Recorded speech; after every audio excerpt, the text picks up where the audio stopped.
Our guest today is known as one of the most perimeter lockdown defenders in NBA history, a three-time NBA champion, a five-time NBA all defense first team, a sports broadcaster, and most importantly, dad to Ohani and Osmel, my friend and favorite optimist, Bruce Bowen. Woo, woo, woo. Boy, everybody settle down, settle down. Stop it, stop it. And as a reminder to watch the video version of our podcast and see Bruce's lovely smiling face, please visit neverloseyourcape.com. Thank you for being here today, Bruce. Lisa, it's a pleasure for me to be here. We've had many evenings, mornings, afternoons in studio. So I think, if there's anybody that knows me pretty well, I mean, it's you. Bruce is probably one of the only people that we have had like midnight hangouts, 7 a.m. hangouts, 1 a.m. hangouts, lunch hangouts. So Oh, it is such a pleasure. Thank you for being here. Thank you for being vulnerable with us and getting real. But in true basketball fashion, because we have three hoopsters on the call today, we are going to start with our warm-up segment. So we're going to do some rapid fire. And you're going to get two questions from me, one question from my lovely producer, Serafina. So, okay. first, what are you binge watching right now? Yellowstone. That was Ooh. that one there, boy. Oh my goodness. That one takes you on an emotional roller coaster there. I So don't know if I I can don't want handle it. It keep you that's what I keep hearing is the emotions are up and down. oh, it's so good. Kevin Costner, shout out to Kevin Costner, Cal State Fullerton alum. Nice. But he's doing this thing. I mean, we all knew he could do his thing, but I mean, when actors and actresses continue to evolve as they get older, that's what I'm really impressed with. Amen to that. Mhm. Second question, because we're talking about some pretty heavy stuff, I want to keep it light. What was the Mhm. best thing about quarantine 2020? The best thing about quarantine 2020, I think it was being amongst family, being quarantined or being holed up in a household, finding new and creative ways to interact with family. My wife now, we were together along with our boys. So we got four boys total, and the ages range from 15, 13, 9, and 7. So it's not just easy for folks to just do stuff. So it was all types of things. But at the end of the day, I mean, before video games, before any of those things, we figured out a way to do stuff. And we definitely had a great time doing different things. I was running them boys on the hill outside, bike rides, push-ups. Let's go. Let's get it. 50 burpees before the video game. You know That's what I the mean? rule. You got to read two chapters and do 50 burpees. That's the rule in the There it house. is. That's right. That's right. One Alrighty, and more then rapid fire. Go yeah, ahead. one more question from me. Bruce, I'm a big fan of yours, and my question is, what is throughout your playing career? What was like the highlight to you? What was the highlight out of your career? Ah, the highlight. I think so many times it's the fact that you get an opportunity to win an NBA championship, let alone compete for one. I was fortunate enough to get three, so that was no longer the highlight after that. But I think the retirement of my jersey in San Mm. Antonio, it was something that transpired, and I never set out for that type of situation. And I still think about the day Pop told me in the way that he is. I'm walking out of the tunnel with my boys, and we went to a game. And he said, "Hey, Bruce, come here." So I walk over, like, "What's up, Pop?" And he's like, "We're putting your jersey up." And he takes off, vroom, and it's like, I'm sitting there like, did he just say that? Yes, he did say that, and just like that, he's gone. So I think that's the moment for me, something that was not expected. And I didn't play for that, so to be recognized by the organization as far as a contributor to what we did, that's the ultimate. Awesome, thank Awesome. you. So now this is what makes this podcast different from all the other ones out there is that we're taking sports and entertainment people and we're talking about something super raw, super personal, super authentic. And what's so fascinating about my friend Bruce here is that He is one of the dirtiest players in the NBA history, but could not be more opposite like that in real life. He is the most optimistic, sunny, make you smile no matter what person that you will ever meet. I'm being real here, that you will ever meet. So another reason why we want to talk to you is because you look at someone like Bruce Bowen, you say that guy never has a bad day. And that just isn't true. Everybody goes through something. So thank you for being here with us and talking real. And I want you to set the scene for us. Take us from when you were a little boy up until the time when you met your first wife. Well, so I laugh at what Lisa just did because that it is just it's hilarious to hear her say that. But True story. it is it it is really about perseverance, and I learned that at a young age that my reality was what it was. I know that we have so many different kids being pulled in so many different directions, and a lot of times we get into our own feelings and we feel like, well, it's me. The world is coming down on me, and at as a as an 8-year old, I already understood the realities to the drug epidemic in the inner city. My mother was a drug addict, and I say drug addict from the standpoint that when growing up as a kid, we used to play the dozens and things like that, but Mhm. there was a little validity to a lot of the things that kids were going through or talking about. So, I believe it was NWA at the time. I'm a 70s baby. So, Easy E and they talked about the term strawberry. Now, for those of you who are checking this out, look it up. It's not the best of terms. And so is part of when someone sells their body for drugs. And so I knew that that's something that my biological mother did. And And you as knew a that kid, at 8 years old. I knew that at 8 years old. I saw drugs, I saw the alcohol, I saw the effects of those things at an early age. And on the flip side, I also saw a family who was not capable of receiving what we really were. So we lived a certain life as far as my grandmother she said I mustn't say things that I saw. And as a child, you can't tell a child to, oh no, that's part of the norm. No, a child Mhm. wants to know, why is this taking place. There was a period of time where I didn't live with my mother, and so I remember asking my grandmother, I said, so when do I get to go with Deirdre? Now I say Deirdre because Deirdre was 17 when she had me. And I, from day one, I called my grandmother mama. My great grandmother was grandmother because I assumed the role of what my mother and her sisters and her brothers had. So it wasn't that I even looked at Deirdre as my mother. I looked at her as Deirdre, maybe a sibling type of relationship. And it's one of those things where that's confusing, but at the same time, when that's your reality, you roll with it. And so I, you know, Lisa, there's a lot of things that I had to learn as I got older. And one of the things that I learned, the reason why my grandmother did so much rearing of me, well, not just the reason why, but this played a role into it as well, is that she lost a child at 4 years old. He was hit by a drunk driver, and I didn't know that coming up. So I always was under this impression like, why is my grandmother always around? Why is she over me? Why? And then you hear guys say things like, "Hey, my grandmother doesn't do that type of stuff. Why do you listen to your grandmother like that?" See, other kids were going away to be spoiled by their grandparents, and then Right. their grandparents drop them back off. Well, my grandmother had more of a responsibility of raising me, and because of that, I have some of the, I think, some of the greatest thoughts and memories from that. Even though I went through that dark time, and see, it's not dark, Lisa, when you're going through those things. It's just part of life, It's and your and you, norm.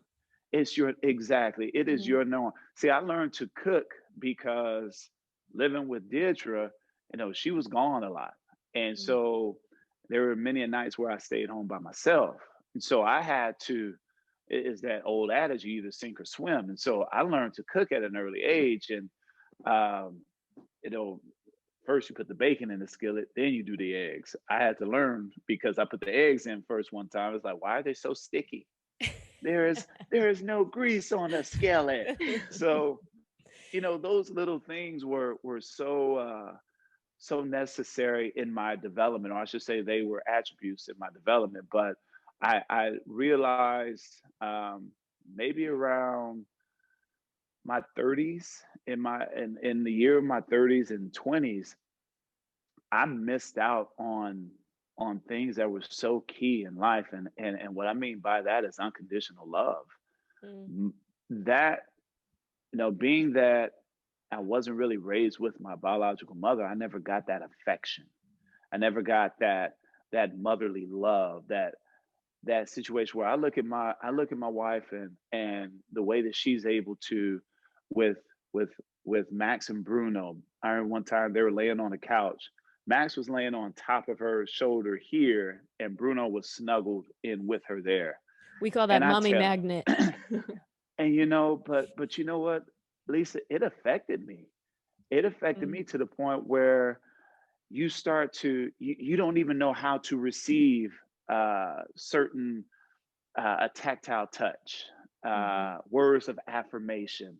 I'm talking about love languages right now, but it is really difficult for kids who don't get that early on to understand that that's part of what you're supposed to get. The first person that you are to love is your mother. And I never had that like that.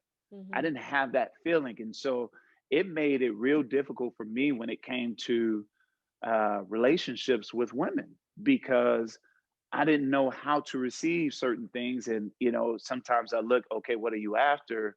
What's going on here? And it just made for a lot of confusion for me. Now, when obviously going off to college is a big deal, playing basketball or any sport in college is a big deal, but then you turn into an even bigger deal and now you're going to the NBA. When that happened, did you feel like I'm already a grown up? Like I this is what was supposed to happen. I don't need anybody to cheer me on or push me on. I don't need the encouragement because I'm already know by now at this point in my life that I am my own cheerleader. I need to stand Well, up for myself.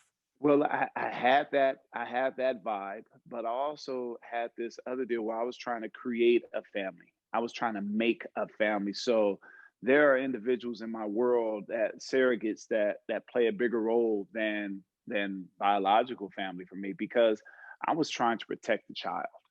Mhm. And what I mean by protect the child is that, there are so many things that we protect our kids from. I think about Ohani walking his buddy home, and I got so emotional when he was walking his buddy home, because of our state of our society right now is so jacked up that here it is, a kid lives less than a quarter of a mile away.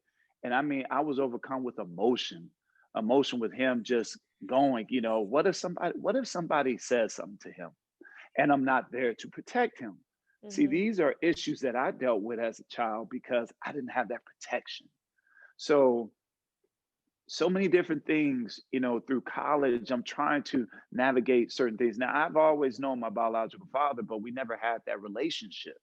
We Mhm. never had the relationship where I could say, hey, dad, or hey, Bruce. See, I'm a junior, but I don't go by junior. Right. See, my thought process is I want to be the complete opposite of him. And what I mean by that is I want to be better. I want to be better to my kids. I lived some interesting things to transpire. I'm gonna share this one story where I was in LA because he lived there, and I tried living with him, and it was such an eye-opening experience for me. And so when I decided to finally go back to Fresno, he and his girlfriend, they would kind of guilt me into staying. And how old And are at you? this time I'm 15. Okay. I'm 15 years old, 16 years old. And I remember at that time I was attending Cleveland High in Reseda, and Lucius Harris was a teammate of mine at Cleveland, and Bobby Braswell was the head coach who also coached at Northridge.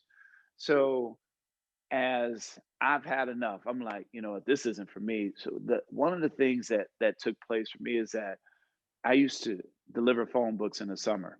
And so I had all these checks, but I didn't cash them because I didn't have an account just yet. So I hid them in the bathroom somewhere. Now, why would a child have to hide anything, especially in the bathroom? Well, first of all, I didn't have a room there. So I slept on the couch. But, there was something in me that said, you better hide this. And so one day I went to go look for my checks because I wanted to see exactly how much I had. I had about $1,000. Bruce took the checks and cashed them. because Now, they're in his name. there it is. There it is. And I tell you, you talk about a helpless feeling and a feeling of anger, a feeling of hurt, a feeling of all type of emotions because this is supposed to be my father, the person who's supposed to protect me and teach me life's lessons and certain values. Now, doesn't mean that you can't learn life's lessons, but it's just not happening the way that I thought it would. And so that's one of the proverbial straws that broke the camel back for me. And so I'm like, I want to go back to Fresno. And I hope that no one has to go through a father doing what he did at that particular moment. And what he did was, as they drove me to the Greyhound, which is my source of transportation, it wasn't getting on the plane; it was taking the Greyhound bus. And as soon as we get to the Greyhound station, he says to me, "Don't write me, don't call me. We are done." Now, mind you, this man that says this, I've been trying to create a relationship with for 13 years, basically. He was not around me growing up. He came in and out. There'd be times I sit on the stoop or on the curb waiting for him because it's my birthday. And that's why, Lisa, you saw me take so much pride in when I had Ohani and Osmed Mhm, at ESPN with me. No matter what, my boys are going to understand how much their dad loves them. mhm. And sometimes, yes, work gets in the way, but we're going to figure out a way to have a good time with it.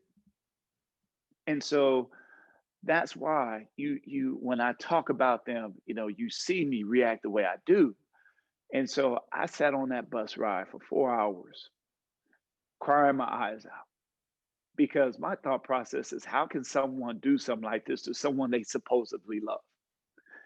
And so that's a blow to me. So this is what this is doing to me. This is hardening me. It's putting up all types of emotional walls with me. And it's really creating a situation where trust for me is really, really difficult because the first individuals that I'm supposed to be able to trust with anything and everything are my mother and father. And I'm not Mhm. able to. Here it is. I have a mother that has taken our TV and sold it for Mhm. drugs. She's In order for me to go play sometimes I had to loan her $10.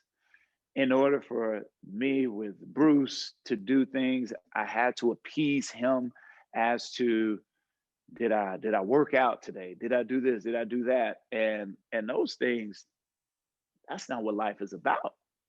So So you are now I want to ask you, you are a boy because a 15, 16-year-old child is a boy or a girl. You are a exactly. boy. In essence, you're told by the second parent in your life that you are not enough and I don't want you. And you are reasonably broken down. What did you do? How did you come out of that? How did you not curl into the fetal position and stay there for the next couple of years? Well, see, and that's the thing, Lisa. I always understood that life continues on for us no matter what's going on. And I'm a firm believer that my great grandmother who we would pray together, and I'm Mhm. not saying that I was a little a little I was a little mischievous child. There was nothing perfect about me, but I Right. just understood that the foundation because all I could do was have faith and hope, and those are the key ingredients when it comes to a religious belief in your path and what you're doing. And so I always had faith that things would work out. Now I couldn't tell you how it was going to work out, but I do believe the praise of the righteous availeth much. And I felt like my great grandmother, my surrogate mom, I think they did a tremendous job when it came to those types of scenarios. And so, even though I know that that's the case, as far as this is my reality, as far as dealing with Bruce is concerned, as far as dealing with Deidre, I got to make it happen because you know what? I have talent in basketball, and I can utilize that talent to possibly get a scholarship.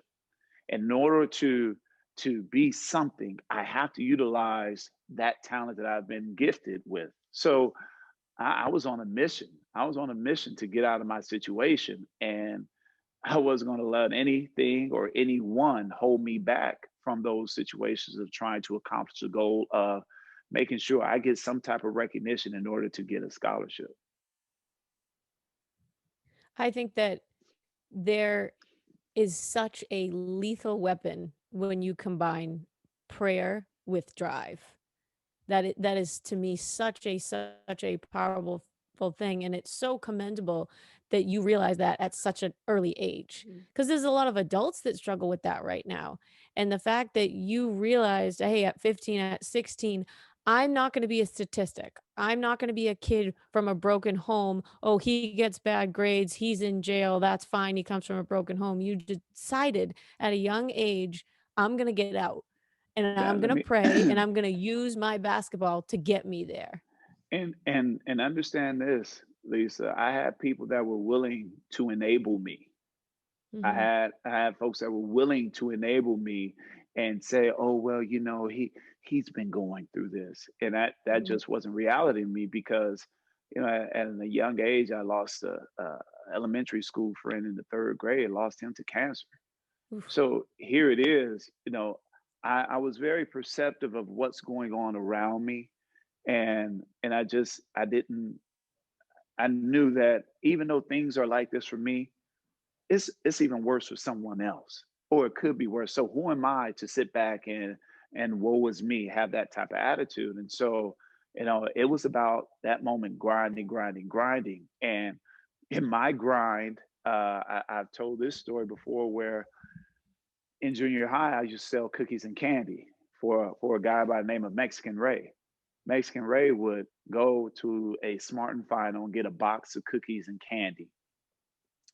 We would sell these duplex cream cookies or peanut brittle, cashew brittle, whatever, where you can get that for 99 cents at the grocery store. He would take us on the other side of town. We'd sell it for $3. $3, $2 would go to Mexican Ray, which he was cleaning up, and $1 would go to us. So on the weekends, you got a chance to get 20 sales. You're like, ooh, 20 bucks to a student, junior Mhm. high school student, and it just kept going up. It kept going up as far as the things that I had to do. I was introduced to different individuals because people saw me in the community and it was like, hey, that kid has a chance to do something, let's help him. What I learned is that when you're willing to help yourself in certain things, others will want to help as well. So I had a lot of individuals in my corner in spite of what I was going through in my household. So I talk about this with kids today. If you have a teacher, a lot of times there's a teacher, there's an individual at the boys club, there is somebody that a kid can connect to, and that person becomes so influential in that young man or young lady's life that they continue on doing things unbeknownst to them, but because someone has said, you know what, I see something in you. And that is so key and important in life that we continue to lift up those that are doing those little things, even though it's not coming from the household. The fact that you even made it through college, I'm surprised and impressed. But, now and I'm gonna get to you, I wanna get a little bit further because I do wanna know how the most optimistic person, most sunny person I've ever known, how you became that way after going through all this. But now let's go. Now you're in the NBA. You're looking like you said you want to start a family, and you meet Yardley, and then how does that work? How does take us through your relationship? Okay. So in finishing up my year in Miami, I met my boy's mom, and uh, I enjoyed the simplistic aspect of who she was and her Mhm. family. I'm starting to learn that there are people that will put on certain fronts for you, and next thing you know, you're like, "Hey, this is it." Well, that old adage, "Let time tell," is super is something that I think so many kids could benefit from.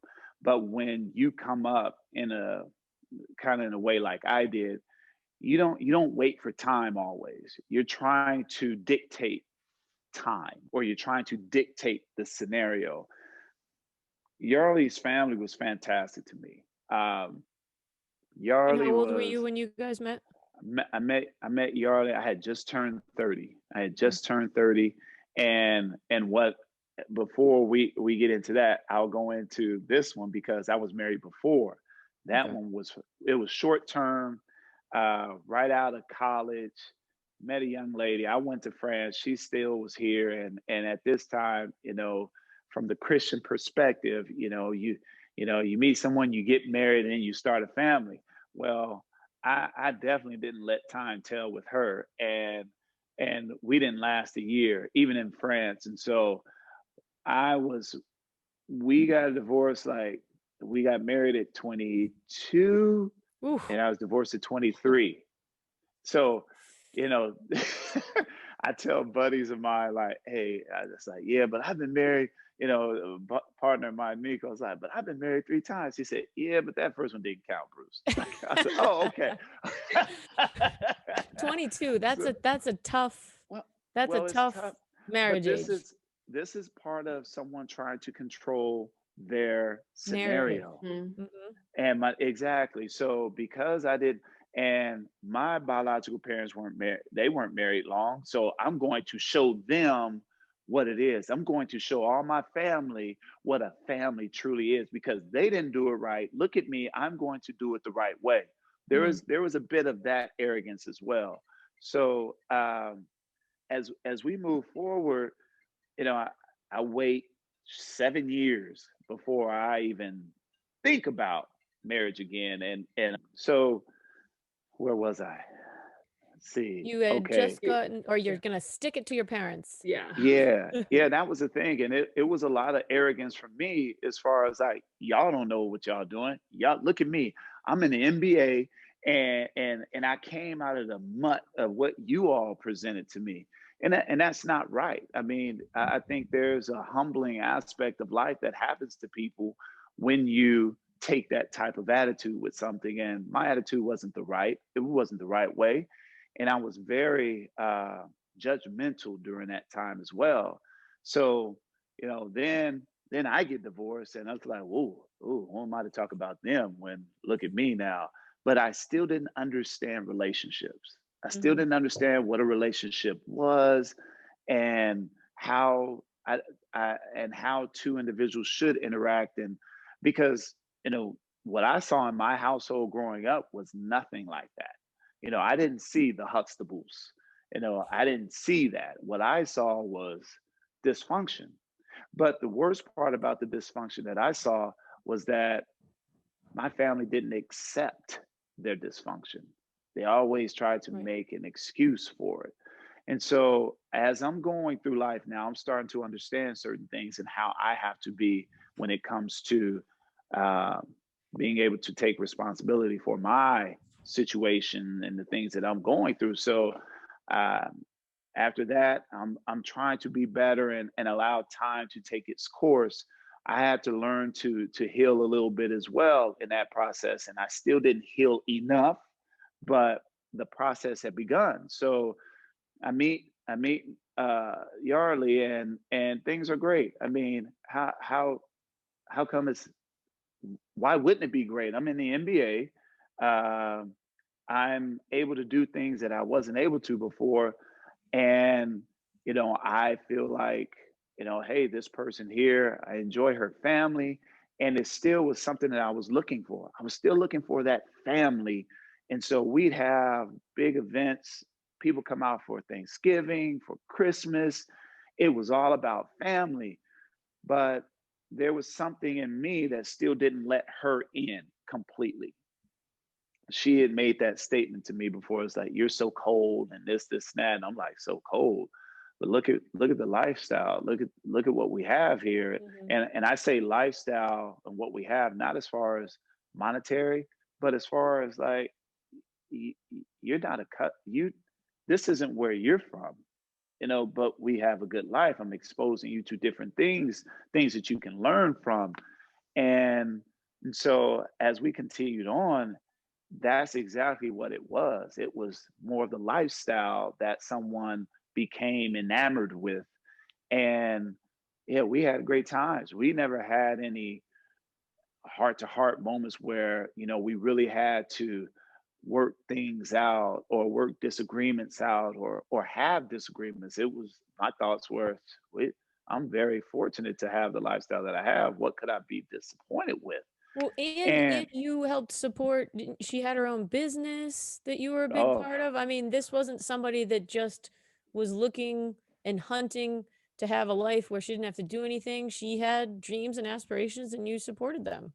I did. And one of the things that I had spoke about early on with her was education.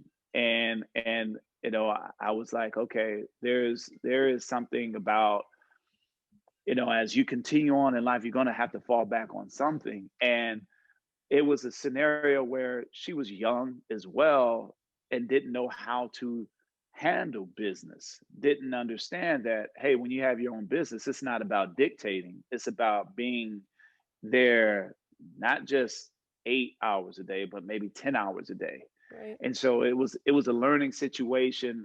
For myself, I understood what work was, and I understood that you're going to have to work even harder when you have your own business. And so uh, but it failed, and that's okay because in life things happen like that. A lot of businessmen, they're successful and a lot of them aren't. And so my biggest issue with the whole business aspect of things was that I was even there for a great period of that time where I'm like, how do I convey this to my better half that, hey, you have to be here, you have to be aware, you have to do these things. And it was a different type of lesson. And Mhm. I say it's the lesson of, more than anything else, it exposes certain things in people. Here it is, I just retired, and now you're around someone a lot more. And even being around the individual a lot more, you start to see things that you didn't see before. I saw things in my relationship that, so, oh, okay, well, all right, all right. As a basketball player, as an athlete, you feel like, oh, let me do a little bit more conditioning to help my endurance. Mhm. You try to figure out a way to take on all the responsibility and say, okay, give me more so that we can be better. you Mhm. know and it wasn't that, it was about communication. And I'll say this, I'm not going to bash uh the boy's mom, but there are things that I had to learn in the process as well, because if I don't reflect and be honest with myself, how can I move on and have prosperous relationships afterwards? Right. I think, I was talking to, my parents are divorced, and I was talking to my own mom about forgiveness a couple weeks ago, and I think that the what it takes to carry hurt that deeply Oh my is goodness. so emotional and so exhausting, and is not a godly way to live, and no one is saying you must forgive, you must forget. We're saying that by not forgiving, you're giving that entity all the power, all your energy, all your strength, when you will be much healthier inside if you can find it for yourself to forgive. It doesn't change what happened. It also doesn't mean that that person or that entity won't face their judgment day one day. But that's not about us. That's not what this is Mm-mm. about. I had a hard time because I got so into the me aspect. And look what I did for you. Look what I did for Mhm. your family. I mean, I remember there was a moment every time somebody, hey man, what happened? whenever this hit, it gave me a chance to start the project. I had to give X amount of money. I had to, and like after a few months of that, and then like coming to, I found myself staying stuck. I was stuck right here, and I had to change my attitude, Lisa. I had to change my attitude to the point where, you know what, it happened. You know what, you are not immune to someone uh, blowing up your spot, so to speak. You're Mhm. not immune to people, you walking into a room and people looking at you like, oh, there he is. Wow. Oh, because the drama behind things, Oof. that was the part that was, I mean, you talk about devastating. Here it is. It's like people would say things to me in regards to what they saw in my relationship when I wasn't at our salon and spa, Mhm. and who was coming to the salon and spa, who my ex was bringing to the salon and spa, and I had no clue. I had no clue that, you know, the things that were transpiring. And so as you start to learn of these things, and the first thing you want to do is, you know, again, my foundation in religion, now, hey, let's go for therapy. And Mhm. the first therapy session, I remember she didn't even stay the whole time. Wasn't even was it? She wasn't there 15 minutes because she had something to do in Austin. Now, it doesn't take a rocket It's a tough scientist to pill to understand. swallow. Oh my goodness, it's a tougher pill when the individual that's supposed to be giving you counseling says to you, "Hey, are you sure there's nothing else going on?" Because they've lived this. They Right. know what Right. it is. They understand. They understand the signs. They understand those things. And so, to make a long story short, it was the pride in me saying, "How could you do this to me? Right.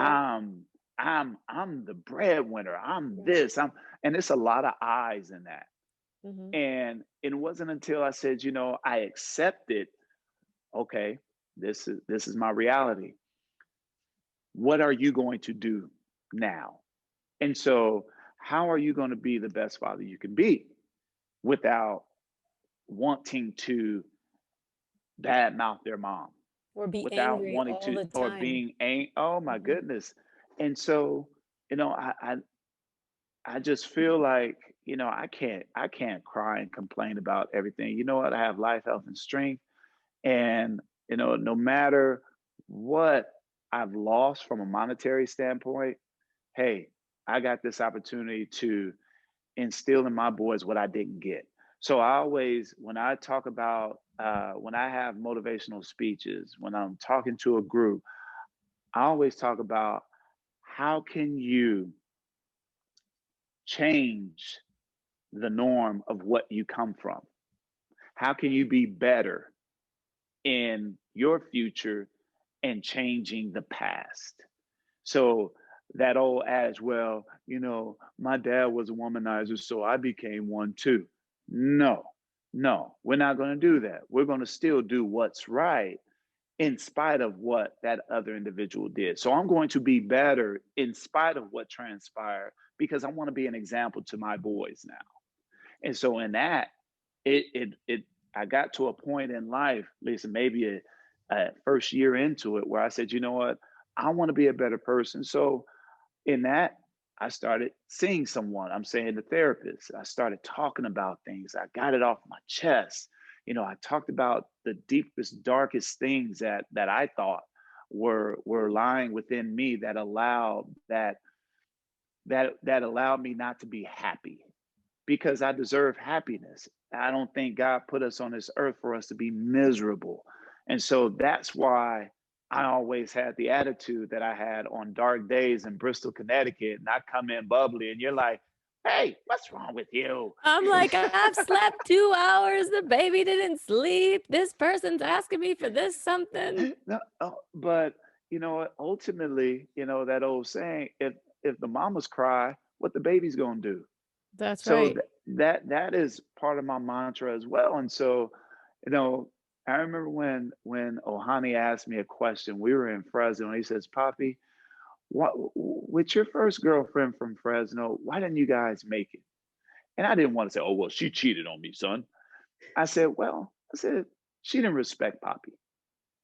And Yep. so he got a little deeper. He said, "Did mommy respect you?" Now this is his mother. I had a father who, or I have a father who just tore her up, tore Dietra up.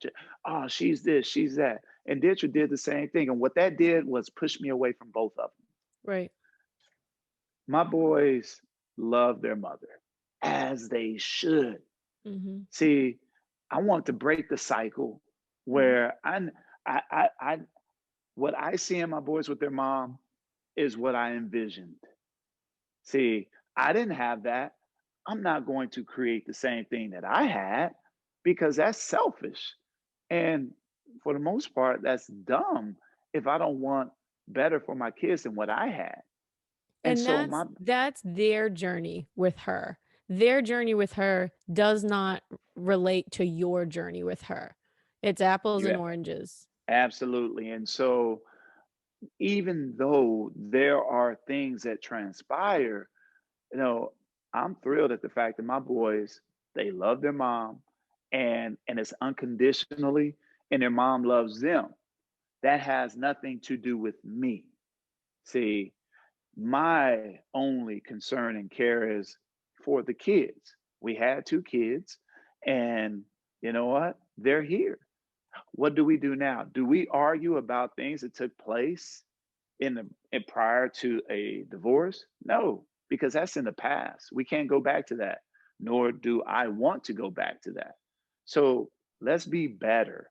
And in me being better, it is about showing them that unconditional love, showing them that toughness at times, because the word of God says that the Lord chastens the ones he loves, and that means discipline. So as Mhm. you know more than anyone else, Lisa, I discipline my boys, Oh, and it's just part of what is to transpire when it comes to life and me being a father. I'm not their friend, I am their father. And so hopefully, maybe when they're 30, 35, 40, we can develop that friendship. But right now, it's about me trying to instill in them the necessary tools that they'll be able to succeed in life with. well, you are, and I always think of this, you are growing men. You are growing a future husband. You are growing a future father. And right now, I have 3 young children.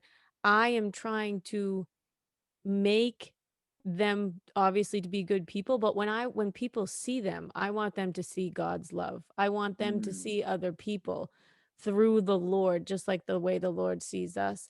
And that's a heavy, heavy task to Well, to grow. And I think as, when I look at my daughter, I have 1 daughter and 2 sons. I look at my daughter and I want her to be all these things. I want her to be strong. I want her to be confident. I want her to be, compassionate. But I look at my boys and I'm like, dear God, like it is my daughter, she will become an extraordinary person on her own.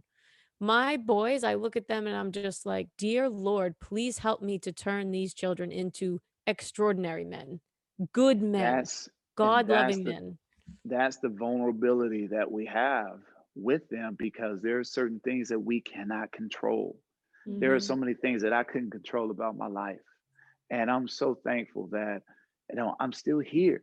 I'm here to be able to, God has loaned me these two, or not these two now, but these four boys that we have. Mhm. And that's the part that I take pride in, Lisa, is that, you know what? I am to mold these individuals in the image of God. I am to mold them to the point where when people see them, they will notice something different about them. And whether it's not about them reciting all these different things, but it's just acts of humanness. When my Mhm. boys, we're at the golf course or something, and someone says something to them and they say, "Yes, please, thank you." A lot of the parents come back to me like, "Oh, your son, your boys, I don't understand. They said thank." And so I'm like, well, I mean, yeah, but there's also That's that such a flip proud side. parent moment. Oh, well, I have a funny moment with you when you had the boys and you took them to the cafeteria and you got them chicken tenders, but they were not like the chicken tenders at the hotel. And they Nope. said to you, can we just go back to the hotel and order room service? And And I remember I coming, remember this story. came back after a hit and you said, what are you doing? Those boys, they think that they can just order room This service. was my lecture to Bruce about telling your children that room service is not free. And Ohani said, "Oh no, you just go to the room and you call and they bring it to you." And I said, "Yo, honey, your dad pays for that. It's not free." And you were like, "No, no, no. I like them to think it's free." And I was like, "Oh, I told them it's not free." Well, it wasn't that I liked them to, I wanted them to have that freedom. See, that's something I didn't have. Mhm. Now, as a kid, they should have that freedom because going to a hotel and being able to order off that room service, that is fun for kids. Oh That is a yeah. memory. But I remember going places. Oh, I tell you, Bruce could be something else. I remember going to my aunt's house and the first thing he said, don't you ask for nothing. And I'm hungry. I mean, like, so yeah, I got a blended family now, but Bruce was dating this lady who he ended up having two kids by. And I remember she would make things for 3 and 4 days only. I mean, I'm like, "Ah, like we're having tuna casserole for 3 days again. Oh, we're having spaghetti that's going to last 3 days. So for me, when we went over to my aunt's house, she had barbecue. I smelled barbecue. I was like, and she said, Brucey, you want something to eat? I was like, yes, yes, yes, yes, please, yes. Because my thought process was, I don't care what kind of trouble I'm gonna get in with him. I'm gonna have me a different meal and a good meal. And it's part of what kids are. You know this because your kids eat you out of that kitchen. These four boys eat like crazy. To deprive a kid of a meal is blasphemous as far as I'm Oh, concerned. it's also I think a part of it is like you're their dad. You want them to feel like you can protect them, you can provide for them, and also they're with you on a work trip. You want them to have a fun experience. Now, of that trip, that particular trip, they probably remember watching Elf at my house and getting room service at the hotel. Now, on that trip, you also probably banked 20 plus hours in the studio, that's not what they're going to remember. They're going to remember these things that we just talked about because it's about the experience. And I always say to my kids, are you doing this with a joyful heart? And it's like, you do that so well with your kids, whether it's them buying them chicken fingers or whatever it is, or hey, let's Ohani's in etiquette class or whatever. We're doing this, but we're doing it with a joyful heart. We're not doing this just because. Don't go through the motions on me. Don't go through the It's motions. and seeing and what that created also, Lisa, and it just speaks of the relationship, the being present as a father. Mhm. They revel and they think back to, hey, remember when we used to go to Bristol? And see, like for adults that know Bristol, first thing they're like, whoa, Bristol, Yeah. that's tough. But for a kid, when he's happy, when he's protected, Mhm. those are memories. And ultimately that's what it was all about for me. Because my example in that, Lisa, was my pawpaw. My pawpaw used to take me places and take me to work with him. So, again, I have snippets of things that I can draw from as a child, and it doesn't mean that everything was bad for me. I tell people this all the time. I said, my childhood, I think it was really good, but there were some trying circumstances in that. And so in those trying circumstances, I was able to utilize those good things and apply other things as well. So with my pawpaw, he was, oh my goodness, that was my grandmother's first husband. And so her second husband didn't necessarily care for me because I wasn't a biological lineage to him. He didn't start really caring for me until Bruce Bowen started scoring in basketball and baseball. So Right. I understood conditions to love at an early age. So my pawpaw, though, we took a trip from San Francisco to New Orleans for the World's Fair. And that was one of the greatest car rides for me ever. He loved me because I was his first grandson. I mean, not because of that, but he was proud. Mhm. And so, that trip, oh my, it only encouraged me to do those types of trips with Ohani and Osmel and now Max and Bruno.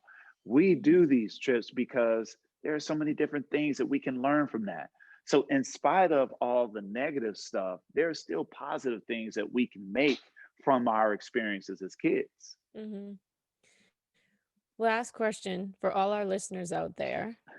What is your message of hope that you want to give to people that are struggling?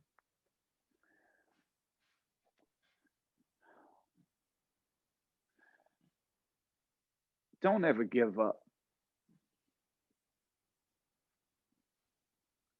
I say finding love. I say don't ever give up on the aspirations of your dreams and goals, because I've been blessed with a beautiful woman in my life. And I sit back and marvel sometimes that I have her. And the first thing that people want to do is say, well, I'm I'll be 50 in June. And the past 3 years for me have been I'll say they've been the most informative years that I could ever have. And part of that is because I'm at an age where I can receive things, Mhm. but also because of the person that I'm around, the person who loves me in spite of me snoring, the person that loves me in spite of me having to go through certain emotional things, but her being right there by my side. I had a procedure, and I'm so accustomed to doing things by myself, Lisa, that when she said, okay, well, she's asking the doctors questions and things like that, and this is new to me, and I'm looking at her kind of like, oh, you're asking too many questions. But it's not that she's asking too many questions. It's coming from a standpoint of nurturing, Mhm. and to understand that I have someone that nurtures me, to understand that I have a friend that I don't always see eye to eye with, but she still loves me. Those those things for me are the magic that happens at Disneyland. So I encourage each and every one, don't ever give up on whether you can be happy or not. Don't ever give up whether you have love or not. You continue on, and I guarantee you will have it. Now, in the process of getting it is where the lessons take place. So it's important for us to understand that there's lessons to everything that we do. And as long as you're continuing to try and do things the right way, I think that stuff happens for you. I don't think it was an accident when I first laid eyes on her and she captured me, not from a standpoint of just, oh, it's her, but even in the conversations, I'm, I am so blessed to have her. So um, I know without her, my life wouldn't be what it is for our boys. It wouldn't be anything for myself as well. Sarah, I hope you listen to this. We love you so much. I am so thankful that the Lord sent you Sarah. From now on, tell her I'm calling her Sweet Sarah. She is sweet, sweet Sarah. Ladies and gentlemen, we got some real tears right here out of my friend Bruce Bowen. And that is because that's right there. That is God's love. That's what's pouring out of you right now. And I just pray that every person that's in a loving relationship right now, I pray that they feel the way that you feel about Sarah, that their spouses feel that way about them. And it just warms my heart, my friend. It warms my heart. Bruce Bowen, the most important title that we can give this man is dad to Ohani, Ooh, Osmel, Max, and Bruno, and most importantly, the loving husband to the sweet Sarah. We thank you so much for being vulnerable with us Mhm. today, for sharing your stories of perseverance with all of us. If you have any further questions or comments for myself or for Bruce, please visit neverloseyourcape.com and send us a note in the contact us section. And as a reminder, to see the video version of this episode, it can be viewed at neverloseyourcape.com.